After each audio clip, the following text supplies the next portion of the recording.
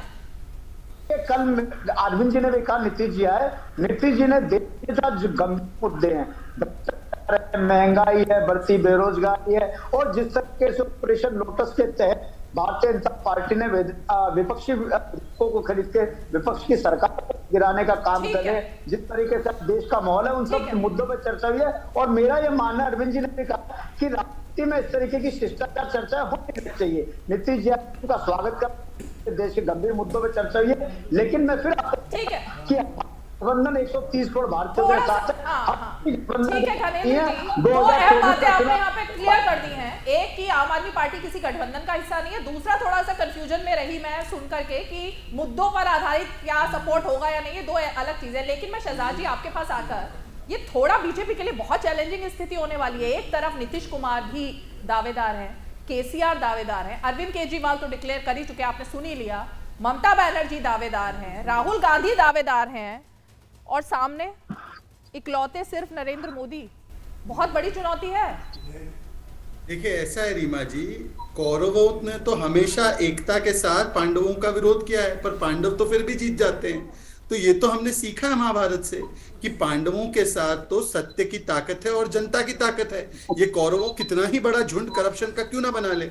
अब देखिए, मैं 2-3 बातें पूछना चाहता हूँ। दिल्ली में मेक इंडिया नंबर 1 नहीं, 1 पे 1 का ऑफर चल रहा है। ये 1 पे 1 मॉडल जो है उसमें शराब घोटाले में और शिक्षा में टॉयलेट को क्लासरूम का बताने का घोटाला जो किया गया है उसमें इनके कई मंत्री लिप्त हैं।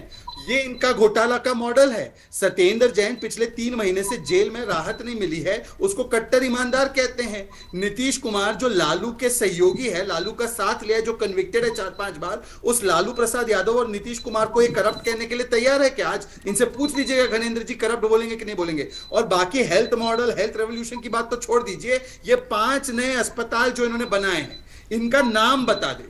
इनको मैंने 3500 राइट्स का बारे में पूछा तो ये बता नहीं पाए। छोड़ दीजिए कांग्रेस को, पर कांग्रेस की जुड़वा बहन आम आदमी पार्टी से मेरा सवाल है कि पिछले 8 वर्ष में जो 5 नए अस्पताल बनाए हैं वो जरा डीडी के दर्शकों को बता दे ताकि हम भी जाकर वहां पर स्वास्थ्य सेवाएं ले सके। 5 नए अस्पताल के नाम बताना घनेंद्र जी, जो 8 वर्ष में बनाए। घनेंद्र जी जवाब दीजिए।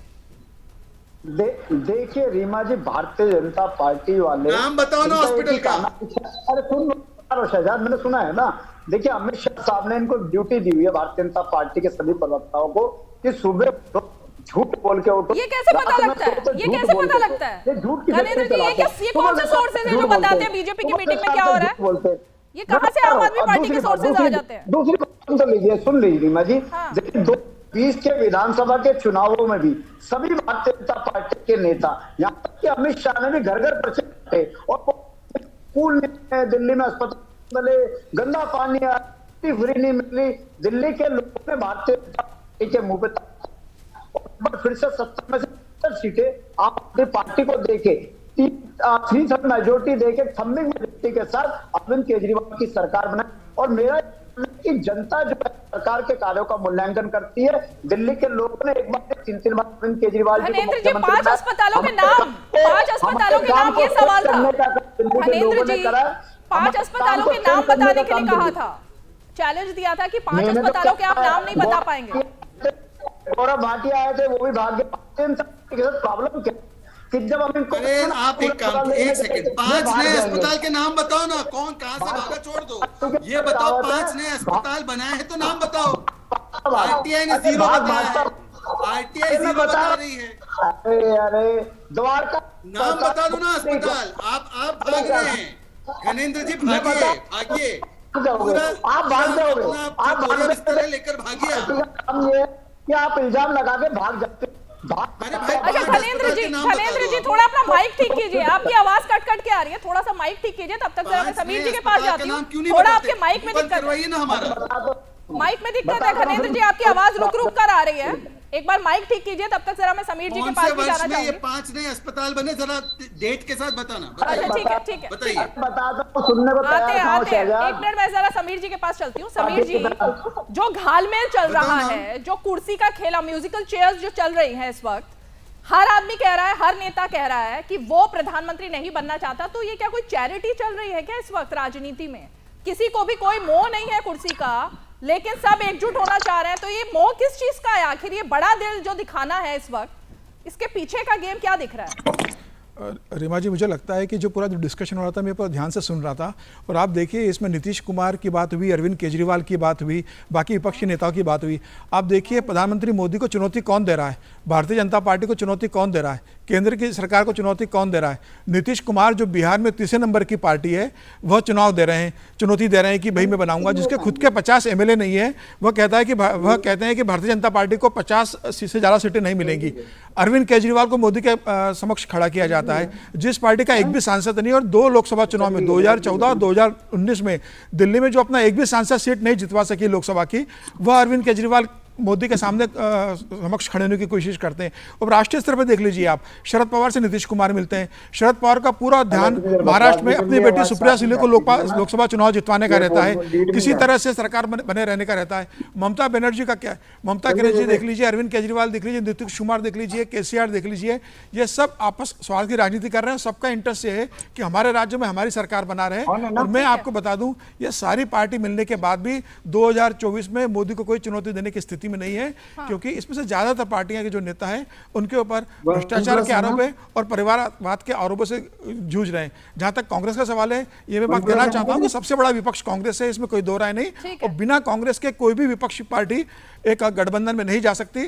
तो इन सबकी मजबूरी है कांग्रेस को साथ में लेना, और इसी कारण नीतीश कुमार जब आए तो सबसे पहले उन्होंने सोनिया गांधी से मुलाकात की, राहुल गांधी से मुलाकात की, लेकिन मुझे लगता है ये सारे विपक्षी दल एक हो जाएंगे, उसके बाद भी यह मोदी को चुनौती नहीं दे सकते। ठीक है अजय जी, जो बात आज निकलकर सामने आई और अभी तक लगातार दिख रही है, कांग्रेस पार्टी चुनौती देने वाली पार्टी हो सकती थी, लेकिन कांग्रेस की जो अंदरूनी चुनौतियां हैं वही खत्म नहीं हो रही। राहुल गांधी जिनकी आपने बात कही, ये सवाल तो पूछा जाएगा ना, ये सवाल तो खड़ा होगा कि भारत जोड़ो यात्रा पर जो राहुल गांधी निकल रहे हैं, अध्यक्ष वो क्यों नहीं बनना चाहते, कोई ऐसा पद वो क्यों नहीं लेना चाहते जिसपे कि जवाबदेही उनकी तय हो, पूरी पार्टी उनके पीछे खड़ी दिखाई दे, पार्टी के अंदरूनी हालात जो है वो भी किसी से छिपे नहीं है। तो ऐसे में जनता का समर्थन और भारत को जोड़ने के लिए जनता का समर्थन, इससे पहले एक एनालिसिस जरूरी नहीं था कि आप एक पद दे देते, अध्यक्ष का चुनाव हो जाता, एक अथॉरिटी मिल जाती और उस नेता के पीछे सब लोग जाते। बहुत अच्छा प्रश्न किया रीमा जी, जितना बड़ा प्रश्न उसी कम से कम उतना समय उत्तर के लिए। राहुल गांधी जी, गांधी परिवार, कांग्रेस, इसकी चिंता आप लोग को जितनी करनी है कीजिए, हमारी चिंता देश है, हमारी चिंता इस देश के जो गरीब मजदूर, असंगठित क्षेत्र में काम करने वाले लोग हैं, जो आत्महत्याएं कर रहे हैं, जिस तरह से असमानता बढ़ रही है देश में, धार्मिक ध्रुवीकरण हो रहा है, हिंसा के चीजें बढ़ रही है, वो है। और कांग्रेस पार्टी इन्हीं मुद्दों पर लेकर कन्याकुमारी से कश्मीर तक की आज यात्रा शुरू कर दी है। देखिएगा देश में ये जो मुद्दे चल रहे हैं, इन मुद्दों पर एक सही बहस होगी, सही फिर आप कहते हो मैं टोकती हूं आपको, फिर आप कहते हो मैं टोकती हूं, मैं सवाल पूछ रही हूं कांग्रेस के अंदरूनी हालात और अध्यक्ष उत्तर आप 10 सेकंड के बाद आपको क्यों प्रॉब्लम होती है? भाजपा वाले को प्रॉब्लम हो तो समझ में आती है, उनसे मैं प्रश्न करूंगा तो आप क्यों करती सवाल जो हो उसका जवाब दीजिए ना। उत्तर ही दे रहा हूं ना, आप क्या आप जो लिख कर लाई है वही जवाब मैं दूं कि मैं अपना जवाब दूंगा? मैं क्यों लिख कर लाऊंगी, मैं तो सवाल पूछ रही हूं। आपने आपको कांग्रेस में सिर्फ बुराई दिखती है। सुनिए ना, आपको क्या मतलब विपक्ष सरकार में रहने वाले लोगों को कांग्रेस में बुराई दिखती है? कांग्रेस में कोई चीज अच्छा नहीं दिखता है। देश में जोड़ने की बात हम कर रहे हैं सकारात्मक, उस पर भी प्रश्न है। और जिस तरह से माहौल बनाने का प्रयास पूरे देश में चल रहा है, सबको पता है भाई कांग्रेस पार्टी एक अच्छे एजेंडे के साथ देश में यात्रा पर निकली है, हमारे नेता निकले हैं। कांग्रेस एक साथ मिलकर के देखिएगा, जब कन्याकुमारी से कश्मीर तक आएंगे, हजारों लाखों की संख्या में देश में एक नया वर्ग पैदा होगा जो देश की समस्याओं से अवगत होगा और एक नया विमर्श पैदा होगा, जो अभी हिंसा का विमर्श है। मेरा सवाल कुछ और था ना इस पर। आपके सवाल का जवाब ही दे रहा हूं, आपने पहले भी दिया, मैंने सुना बहुत पेशेंस के साथ। अभी सवाल कुछ और था, मैं जानना चाहती थी। दे रहा हूं, कांग्रेस पार्टी में कोई चिंता मत कीजिए। अच्छा। कांग्रेस पार्टी में कोई समस्या नहीं है। समस्या जहां है वो देश की समस्या है, वो कांग्रेस की समस्या है। देश में जो समस्या आज है उसके लिए हम लड़ रहे हैं। हम कांग्रेस पार्टी में क्या समस्या है? कौन हम सत्ता में हैं, हम विपक्ष में हैं। विपक्ष से इतना जो समस्या पूछती है, कभी सरकार से भी समस्या होकर जो लोग जा रहे हैं वो कह रहे हैं गुलाम नबी आजाद जैसे बड़े नेता। जाने वाले कुछ तो कुछ कहेंगे ही, जाते कहाँ है ये भी आपको पता है। किसके पास जाते हैं, किससे मोटिवेटेड रहते हैं, किससे ज्यादा प्रभावित रहते हैं। जिनको स्वार्थ होगा वो जाएंगे, जो लड़ने वाले हैं, संघर्ष करने वाले, वो इस देश में कांग्रेस पार्टी के साथ है, क्योंकि कांग्रेस पार्टी देश के लोकतंत्र के लिए लड़ रही है। अच्छा, दूसरी बात, 10 सेकंड दीजिएगा। हमारे साथी ने कहा था अभी, अब देख लीजिए, अब आप गूगल तो करने आता होगा, कर लीजिए। नित्यानंद राय जी का ये पार्लियामेंट में 29 मार्च 2022 पढ़ो क्या लिखा है, 2022 को 29 मार्च है। पढ़ के सुनाओ, मेथोडोलॉजी है आपका, पूरा पढ़ के सुनाओ ना। मेथोडोलॉजी के शिकार हो गए, पढ़ के सुनाओ भाई, अध्यापन कम कीजिए, पढ़ के सुनाओ, कम कीजिए, पढ़ के सुनाओ, राइट? पढ़ के सुनाइए, पढ़ के सुनाइए, पढ़ के सुनाता हूं। देश में 2016 से 2020 तक सांप्रदायिक दंगों में 3400 मामले दर्ज हुए हैं। सुन लीजिए, सिर्फ सांप्रदायिक दंगे। और नित्यानंद राय ने कहा है, पार्लियामेंट के पटल पर कहा है, और वैसे दंगे जो हुए हैं 2,76,000 जो इसमें दिख रहा है, ये दंगों का देश बनाने वाले आप लोग हैं। देश में सांप्रदायिक हिंसा का देश बनाना चाहते हैं, अगर ये नफरत और द्वेष का देश बनाना चाहते हैं। हम उसी से देश को मुक्ति दिलाना चाहते हैं, हम भारत को जोड़ना चाहते हैं। भारत में जिस तरह से नफरत और द्वेष से आप इस देश को, देश के अंदर कई देश बनाना चाहते हैं, हम नहीं बनने देंगे। हमने इस देश को आजादी दिलाई है, इस देश को निर्माण किया है, इस देश को बनाया। अजय जी, आपने आंकड़ा दिखाया, बहुत बड़ी बात है। आपने देखी तो मैंने आपको बोला ही था कि आपको आपकी ताकत का एहसास, कांग्रेस को उसकी ताकत का एहसास कराना पड़ रहा है बार-बार। सही बात करेंगे, बिल्कुल सही नहीं कह रहे आप, देखिए आपने भाजपा निकाल वाले के ही भ्रम दिखाया, आप फैलाते कह हैं रहे और थे झूठ कि फैलाते हैं चलिए पूरे ठीक है, अब जरा शहजाद जी से सुन लेते हैं। हाँ शहजाद जी। देखिए रीमा जी, इनको कोई चिंता नहीं है, गुलाम नबी आजाद जाए, आनंद शर्मा जाए, मनीष तिवारी जाए, इनके पास तो रॉबर्ट वाड्रा है। आज आपने देखा रॉबर्ट वाड्रा की तस्वीरें इन्होंने लगा ली है सब जगह। अब ये रॉबर्ट वाड्रा के नेतृत्व में कांग्रेस पार्टी याद भारत आता को है जोड़ने आपको। वाली है। आपको अरे भाई, याद आप क्यों आता इतना घबरा आते रहे हैं हो? वो। आपने डंप आपका कर दिया कि प्रेम रॉबर्ट पुराना वाड्रा है, इसलिए वही याद को, रॉबर्ट आते हैं। वाड्रा को डंप कर अरे दिया है क्या? कांग्रेस पार्टी के रॉबर्ट वाड्रा को डंप कर दिया है आप क्या? जहाँ हैं, वहाँ चिंता अब रीमा जी, मैं अपनी कीजिए। बात अभी पूरी कर पुराने- लूं। अच्छा ये सुन ऐसे लीजिए, वीडियो में एक होने एक का करके, गलत फायदा एक एक उठाएंगे। करके ना, एक एक जहाँ करके। है वहाँ अजय रीमा जी जी, मुझे ठीक है। अपनी बात तो खत्म और करने देश की दीजिए। चिंता कीजिए। अजय जी, मुझे अपनी देश बात तो में खत्म अजय करने जी, दीजिए। क्यों इतना जवाब बौखला रहे हैं जवाब सुन कांग्रेस लीजिए वाले? अजय जी, ये अजय कांग्रेस वाले जी, क्यों बौखला रहे हैं? अजय जी, एक ये एक कांग्रेस करके वाले अजय क्यों जी। बौखला रहे हैं भाई? बात तो हो जाने दो। फैलाने का काम बंद अरे भाई, कीजिए। बात हो जाने देश दो। में क्यों प्रेम इतना फैलाइए, बौखला रहे हो भाई? सद्भाव क्यों फैलाइए, इतना बौखला रहे हो? समरसता फैलाइए। आपको एकदम बौखला आपको नहीं रॉबर्ट रहे हैं। वाड्रा से कोई नहीं, आपको नहीं, रॉबर्ट नहीं, वाड्रा आप से भी शर्म तो आती है बीच में बोलते क्या? हैं, बीच-बीच में रॉबर्ट बच्चे वाड्रा लाते से रहते हैं शर्म आती है दूसरे क्या? में। दूसरे के बारे में रॉबर्ट बोलते हैं वाड्रा तो से शर्म शरीफ आती है होते क्या? हैं आप। नहीं, रॉबर्ट वाड्रा से शरीफ शर्म होते आती हैं। है। रॉबर्ट अच्छा रीमा जी, एक एक करके बात रखेंगे तो डिबेट में अर्थ रहेगा, वरना ये तो अनर्थ हो अजय जाएगा। जी, जाते हैं। रनिंग नहीं कमेंट्री नहीं, जाते अजय जी ऐसे रनिंग कमेंट्री नहीं ना, एक एक करके अरे बात भाई, करते हैं। और कैसे देखिए तो उनको रोका अरविंद आपने। निषाद जी भी जुड़ गए मेरे हैं, जेडीयू के भाई, उनको रोका प्रवक्ता। आपने। मैं उनके ये पास भी नतीजा चलूंगी, क्यों? एक मिनट, मैंने एक भी बार बीच में नहीं बोला था। एक मिनट अजय जी, मैंने एक भी बार नहीं, बीच में नहीं, नहीं बोला। ऐसे डिबेट नहीं होती ना अजय जी। मैंने एक भी बार बीच अजय में जी, नहीं बोला। एक एक लगातार करके कर रहे हैं। अजय आपको जी, मैंने एक भी बार अजय बीच में जी, नहीं बोला। अजय जी, नैतिकता नहीं पता है। अजय जी एक सेकंड, अब सुन लेते हैं, एक एक करके बात करते हैं। अभी हमारे साथ अरविंद निषाद जी भी जुड़ गए, उनके पास भी जाऊंगे। एक बार शहजाद जी की बात सुन के खत्म करके उसके बाद वहां चलते हैं। शहजाद जी जवाब। मैंने तो एक भी बार किसी के बीच में नहीं बोला था, रिकॉर्ड आप देख सकती हैं, समीर जी भी बैठे हैं। मैं सिर्फ इतना कह रहा हूं कि हम तो कह रहे हैं कि कांग्रेस को कभी कोई चिंता करने की आवश्यकता ही नहीं है। कांग्रेस ने तो अब एक नया नेता चुन लिया है रॉबर्ट वाड्रा के रूप में, और वो उसी को आगे करके भारत को जोड़ने वाले हैं। आपको स्वागत है, आपको मुबारकबाद देते हैं, आप करिए ना उनको आगे, कौन मना कर समझ गया मैं। पर एक सवाल जो पूछना बहुत जरूरी है कि यदि इन मुद्दों पर कांग्रेस कमिटेड है, चलिए एक विषय इन्होंने उठाया, बेरोजगारी। 31% बेरोजगारी है राजस्थान में, उसके लिए क्या समाधान दिया है? कोई समाधान नहीं। उन्होंने कहा सांप्रदायिक दंगे, करौली का दंगा हुआ, उसका मुख्य आरोपी आज तक पकड़ा नहीं गया राजस्थान में, कोई उसके लिए समस्या का समाधान नहीं। तो आज केवल और केवल ये रीलॉन्च यात्रा, पद यात्रा नहीं, ये पद के लिए यात्रा है। रॉबर्ट वाड्रा को पार्टी में पद दिलाना है और राहुल गांधी को अध्यक्षता का पद दिलाना है। इसीलिए भारत जोड़ो नहीं, ये केवल राहुल का रीलॉन्च यात्रा है जिसको ये कर रहे हैं, और उनको पूरा अधिकार है करने का, हम कहाँ रोक रहे हैं। पर हाँ, ये भी जान ले कि एक ही फूल के लिए, एक अनार के लिए कई सारे बीमार घूम रहे हैं।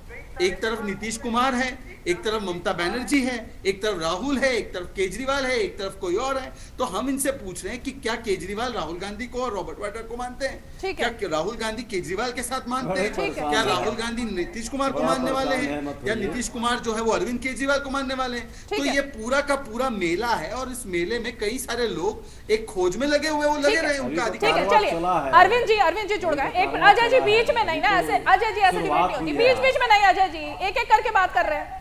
अब मैं जरा अरविंद निषाद जी के पास जाऊंगी। अरविंद जी, आपके जुड़ने से पहले इस शो में आम आदमी पार्टी की तरफ से ये डिक्लेयर हो ही चुका है कि अरविंद केजरीवाल उनका चेहरा होंगे, और पोस्टर भी लग गए हैं हिसार में। मुझे लगता है कि जब नीतीश कुमार अरविंद केजरीवाल से मिलने के लिए गए होंगे तो ये बात तो क्लियर हो गई होगी। तो अभी तक 3 दिन की जो बैठकें हुई है नीतीश कुमार की, उसमें क्या निकल कर आया है? कौन कौन से दल आपके साथ लग रहे हैं इस मुहिम में? रिधिमा जी, सबसे बड़ी बात तो यह है कि पिछले 3 दिनों से देश के तमाम राजनैतिक दलों के नेताओं से हमारे नेता और बिहार के मुख्यमंत्री आदरणीय नीतीश कुमार जी से मुलाकात हो रही है। इस मुलाकात से भारतीय जनता पार्टी के शीर्ष नेतृत्व, खासकर नरेंद्र मोदी जी, अमित शाह जी का जो बेचैनी है वो बढ़ चुका है। बढ़ इसलिए गया है कि हाथों हाथ जिस प्रकार से आदरणीय नीतीश कुमार जी को लोगों ने लिया है और अब अपना समय दे करके उनसे मुलाकात कर रहे हैं, इस बात का संकेत है कि आगे आने वाले दिनों में जो हमारा भारत भाजपा मुक्त कैसे हो, इस अभियान में नीतीश कुमार जी एक महत्वपूर्ण कड़ी के रूप में उभर करके सामने आए हैं।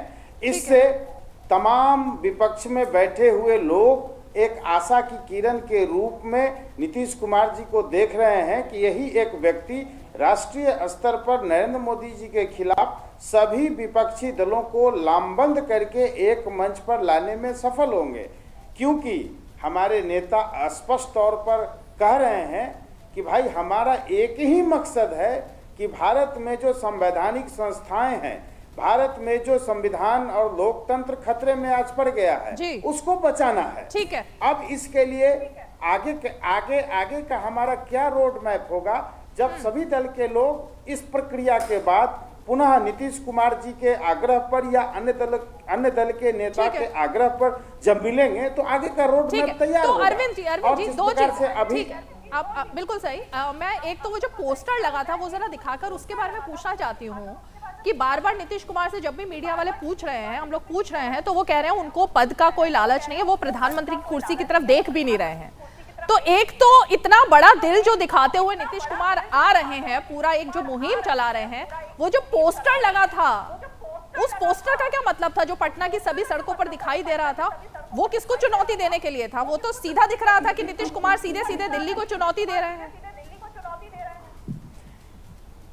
व्यक्तिगत मैं बिहार का रहने वाला हूं और जेडीयू का एक सामान्य कार्यकर्ता की हैसियत से अगर आप हमसे भी आप पूछेंगी तो मैं भी चाहूंगा कि आदरणीय हमारे नेता नीतीश कुमार जी देश के प्रधानमंत्री बने।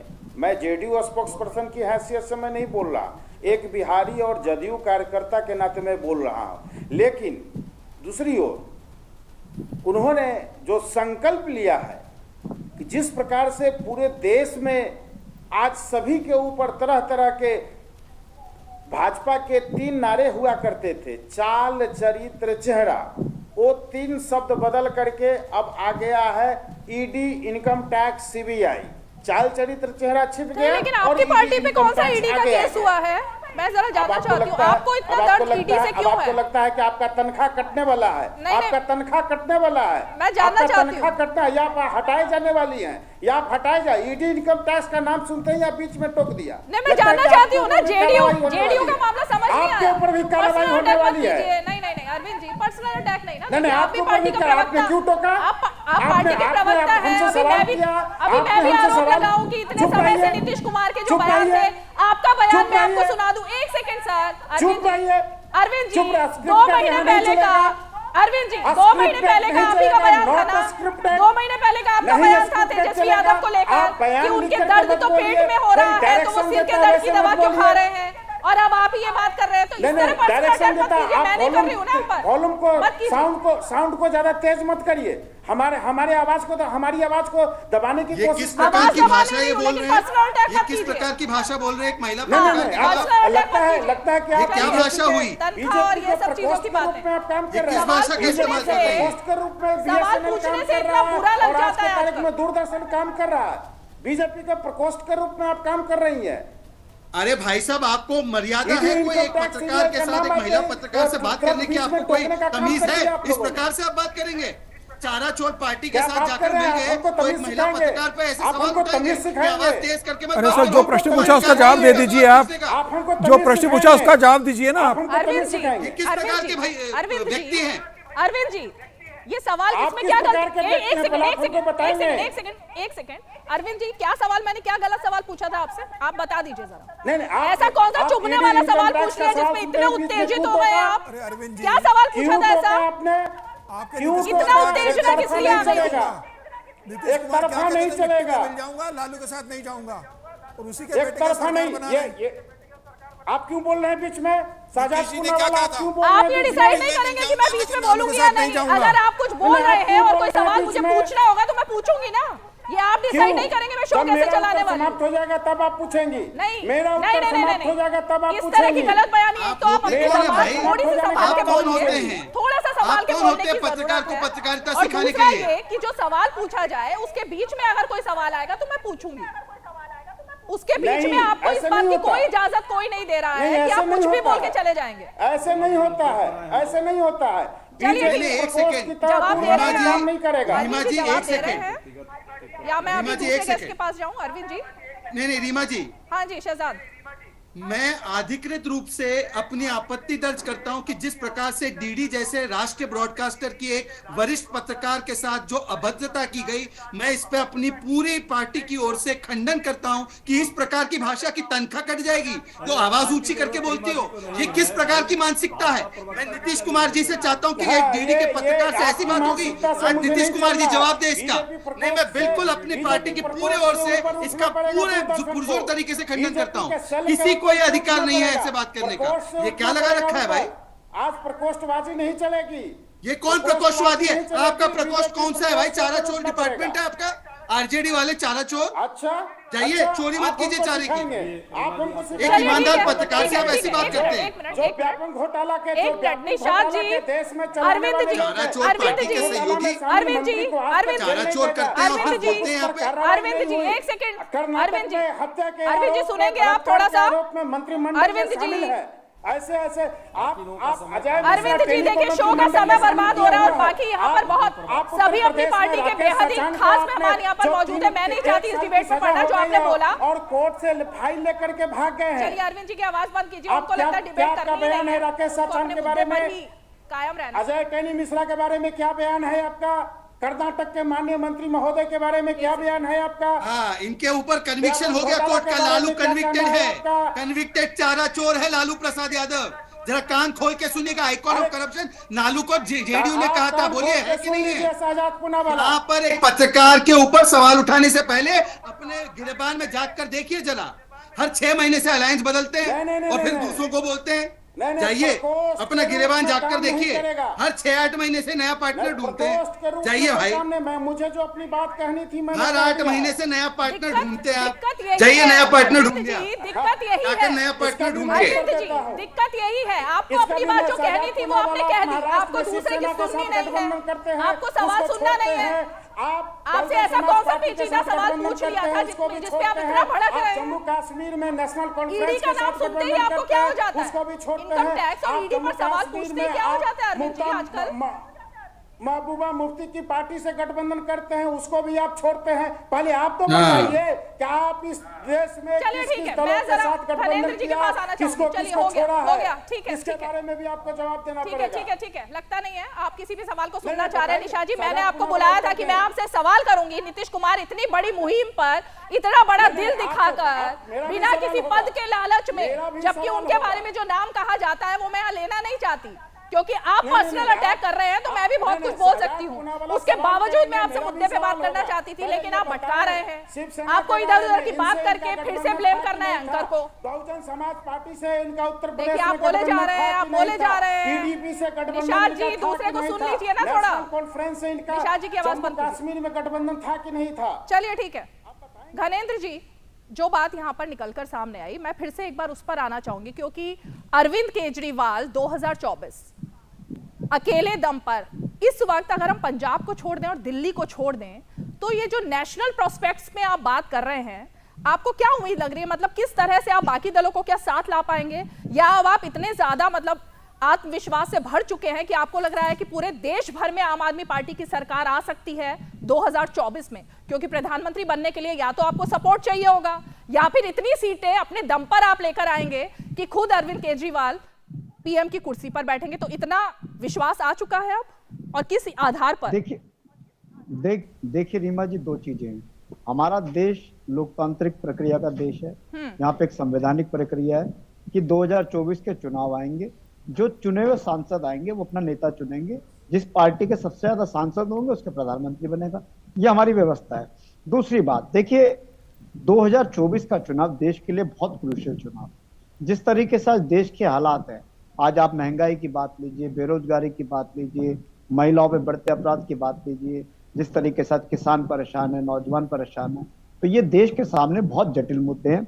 और निश्चित तौर पर 2014 में देश के लोगों ने बहुत बड़ी उम्मीद के साथ नरेंद्र मोदी जी की सरकार को लेके आए थे, लेकिन 8 साल में देश के लोगों की उम्मीदें खत्म हुई हैं। देश के लोगों का विश्वास जो इस सरकार में था वो विश्वास खत्म हुआ है। आज अरविंद केजरीवाल जी क्या कह रहे हैं? हम कह रहे हैं कि 130 करोड़ लोगों के साथ मिलकर हमें इंडिया को नंबर 1 बनाना है। मेक इंडिया नंबर 1 हमारा थीम है, हमारा स्लोगन है।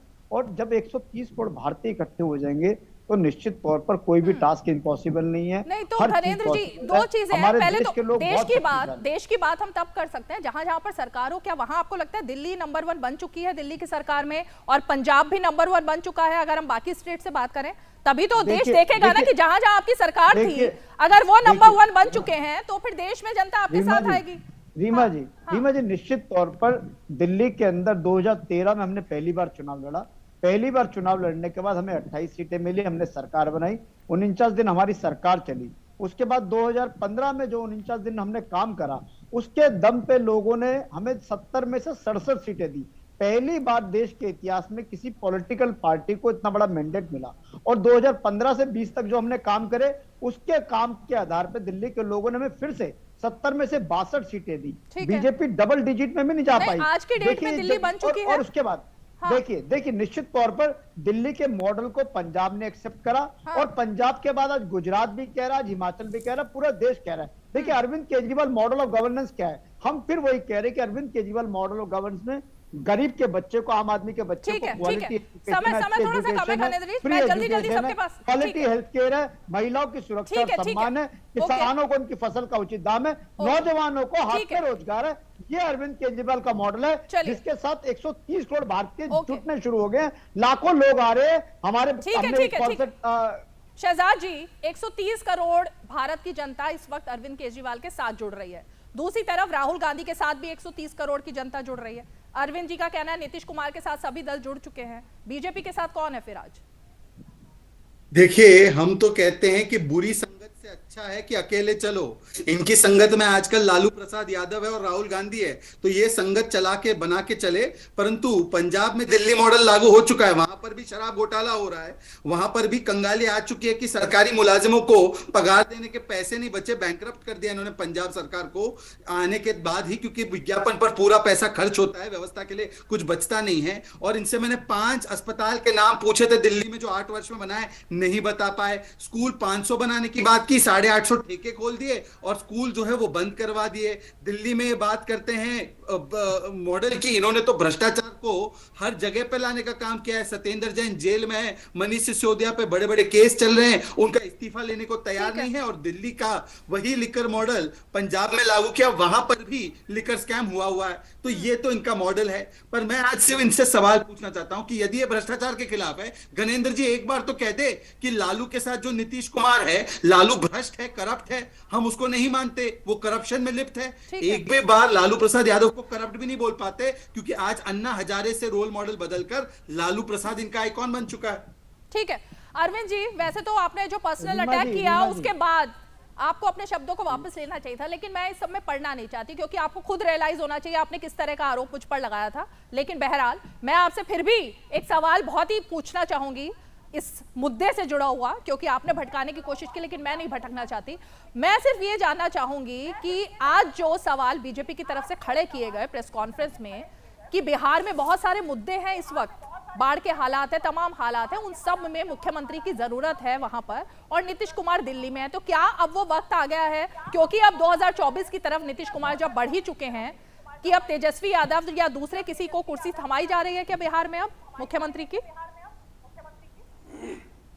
रिधिमा जी, मैं पूरे विनम्रता के साथ आपके प्रश्न का उत्तर मैं देता हूँ। ये बिहार में बाढ़ की जो कहर है वो प्रत्येक साल ज़्यादा कम आता है। इस बार थोड़े भूभाग में बाढ़ का अभी ये पानी आया है।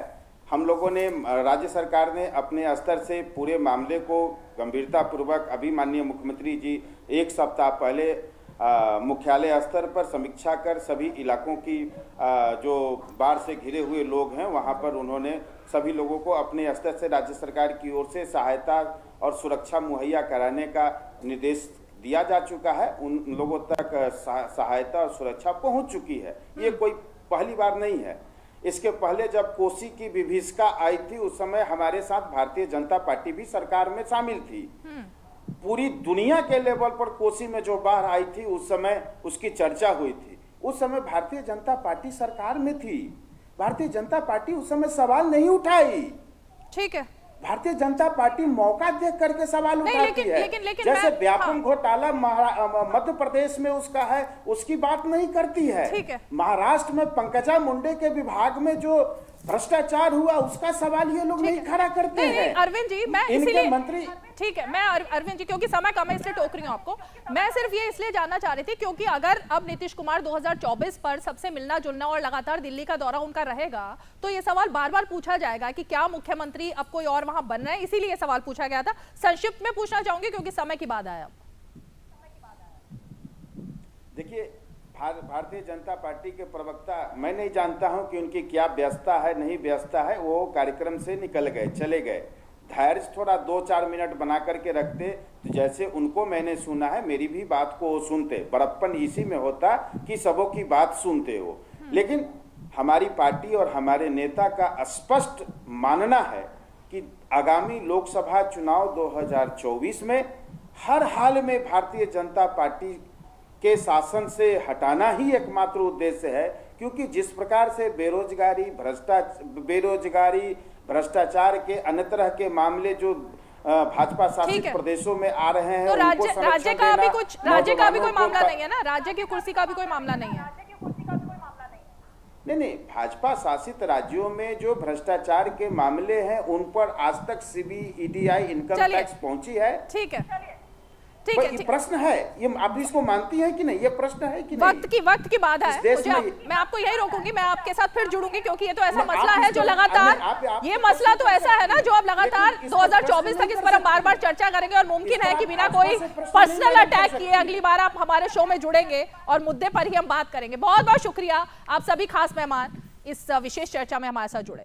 तो जिस तरह से 2024 की रेड में और दौड़ में जिस तरह से सभी दल हाथ आजमाने लगे हैं, लेकिन मुद्दा यहां पर यही खड़ा होता है कि आखिर कौन किसके साथ आएगा, क्योंकि इस वक्त तो दिखाई यही दे रहा है और जो कि प्रोग्राम से भी निकलकर सामने आया कि सबके अपने अपने सुर हैं, लेकिन फिर भी हाथ थामने को सब दूर से जरूर तैयार है। खैर, 5 की पंचायत में आज इतना ही। कल फिर होगी मुलाकात, तब तक के लिए हमें दीजिए इजाजत। नमस्कार।